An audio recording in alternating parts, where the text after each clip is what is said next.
Priscila, eu acho que a primeira pergunta que eu gostaria de fazer para você, antes da gente aprofundar em alguma tese, em algum setor, queria saber como que fica a cabeça do gestor de renda variável diante de um conflito, diante de uma situação como essa, né? A gente vê o humor do mercado muito volátil, né? Muitas oscilações, ora a bolsa sobe, ora a bolsa cai, ora ações, né? Empresas acabam tendo mais procura, ora menos procura. Eu queria entender como é que fica a cabeça de um gestor de renda variável, o que olha, como olha, qual cenário, como que são traçados, né, panoramas. Queria entender um pouquinho mais desse dia a dia, dessa rotina, diante de todo esse conflito que está acontecendo.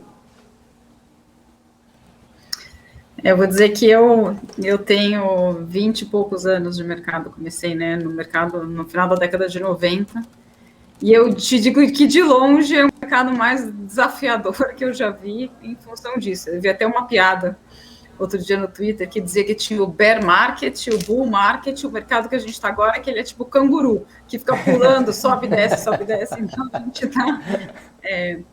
Assim, até tem uma explicação, né? Acho que, né, acho que tem uma série de explicações que explicam, né, o grau de volatilidade que a gente está vendo, né? E que vão desde a quantidade de estímulos que a gente teve lá atrás. Então, muito dinheiro fluiu para o mercado acionário, que não era um dinheiro que estava no mercado acionário. A gente teve, né, um incremento muito grande de estratégias quantitativas, né, robôs e estratégias que são determinadas em cima de algoritmos, né, e isso acaba potencializando ainda mais esses movimentos.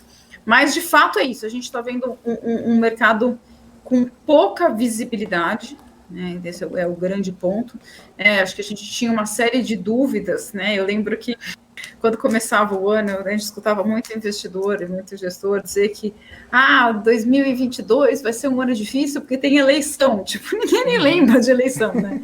Então, assim, a gente tem a volatilidade que vem lá de fora, que começa com todas as dúvidas de inflação e juros, e aí agora essa questão, né, de Rússia e Ucrânia, e que, né, quem faz análise de ações e investimentos gosta de conseguir quantificar, né? Quando a gente analisa uma empresa, a gente tenta ao máximo conseguir projetar, né, os resultados, a dinâmica da companhia, os lucros, para conseguir quantificar.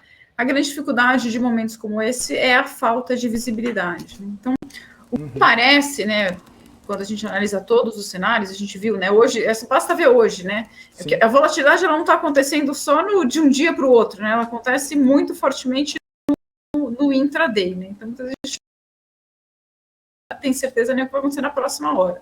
O mercado começou hoje super positivo, com notícias, né, divulgações, né, declarações da Rússia de que a coisa estava caminhando, e aí no meio do dia o mercado reverte. Então, a grande verdade é que isso não se sabe, né, parece que a chance, né, de escalar, porque, né, a gente tem quase 3 caminhos, né, a gente pode a resolução do problema, né, e a resolução no curto prazo, ela parece mais difícil, porque no final do dia não tem uma bala de prata, você tem 2 pontas com interesses distintos. Tudo bem que essa semana parece que um lado está cedendo um pouquinho, o outro lado também está cedendo um pouco.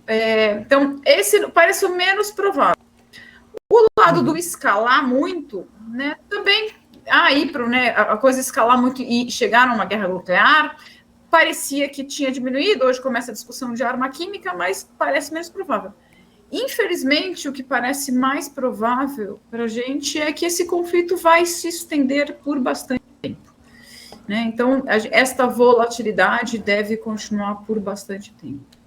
Então, nesse contexto, tudo que eu comentei, né, pouca visibilidade e muita volatilidade, acho que o primeiro ponto é reduzir posições, né? A gente não adianta tem a frase que diz, não adianta ser herói nesse momento, a pouca visibilidade, não adianta, né, outra expressão que muito se usa no mercado é tentar pegar a faca caindo, né? Então, a gente não consegue entender até onde vai esse movimento. Então, acho que o primeiro ponto é posições menores nesse momento.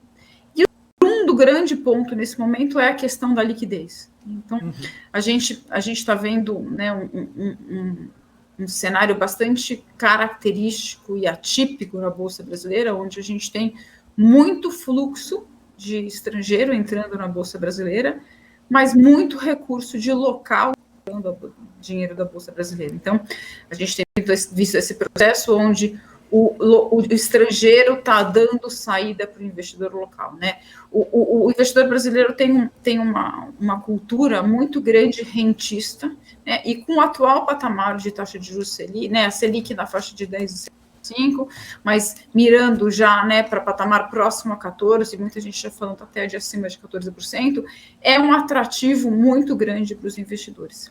Então, acho que começou-se o ano, né, muito se discutiu sobre os resgates dos fundos multimercado e dos fundos de ação no final do ano passado, existia até uma expectativa que a gente começasse o ano e esse processo desacelerasse de uma certa forma, né? A gente teve um movimento mais positivo em dezembro na Bolsa Brasileira, até tinha uma expectativa de que esse fluxo de saída de recursos da Bolsa Brasileira pelos locais estancasse. Desde então, a gente teve maiores preocupações com a inflação no contexto local, seja por questões domésticas ou agora questões externas. Então, perspectivas maiores de taxa Selic, uma curva de juros mais inclinada, então mais taxa de juros no curto e para o longo prazo, e maior volatilidade, maior aversão a risco. Então, quando se analisa os dados, né, a gente vê até que, por exemplo, fevereiro acelerou esse volume de resgates. Então, voltando no ponto inicial, a liquidez é muito importante, né? Porque, na verdade, para os papéis, né, de menor liquidez, vamos dizer, o que não são, né, aquela primeira camada dos papéis mais líquidos, a primeira camada dos papéis mais líquidos é onde o gringo está entrando, né? O gringo busca muito esse universo de liquidez. E o universo, né, para baixo disso, né, da liquidez média para baixo, você está tendo uma pressão muito grande ainda de saída de estrangeiro, saída de local, desculpa, pressionando, né, na relação oferta-demanda, eles continuam sendo pressionados. Então, o primeiro ponto a olhar são posições pequenas, né, na hora de olhar as posições, o primeiro ponto é o ponto de liquidez, então tem que se atentar à liquidez. Infelizmente, existem oportunidades excepcionais no universo de menor liquidez, com potenciais de valorização muito grandes.